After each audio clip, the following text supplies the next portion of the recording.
toujours utilisé l'univers pour parler à l'homme. Dieu parle aussi à l'homme par les astres. Amen, amen. Mais pourquoi nous ne croyons pas et nous ne voulons pas et nous savons que le Dieu d'Israël n'aime pas l'astrologie? C'est parce que le deuxième ciel est souillé. Le deuxième ciel est impur à ses yeux. Vous allez me comprendre en quelques minutes. Lorsque l'ennemi a été refoulé du troisième ciel pour descendre au premier ciel, il est passé par le deuxième ciel.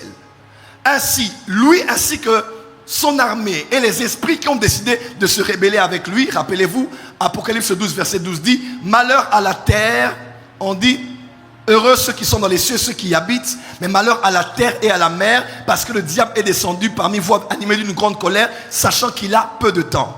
Lorsque le diable est descendu au niveau du deuxième ciel, il en a fait son quartier général.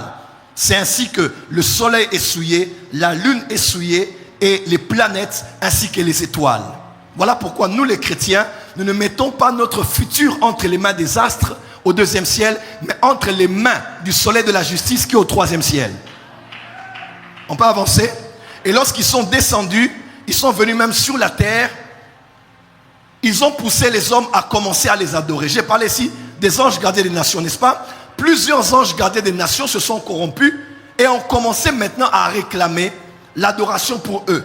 Ils se sont révélés aux hommes. Les hommes ont créé des idoles qu'ils ont appelées aussi des dieux pour les représenter.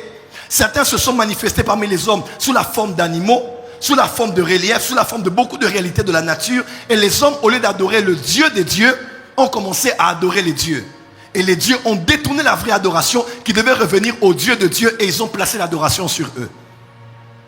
Quelqu'un m'entend? Nous croyons que Dieu est le Dieu des dieux et ce qui différencie le Dieu et les dieux, c'est parce que notre Dieu est le créateur et les dieux sont des créations. De deux, le Dieu des dieux, lui, il est digne d'adoration, mais les dieux, on peut les appeler les dieux, mais ils ne sont pas dignes d'adoration.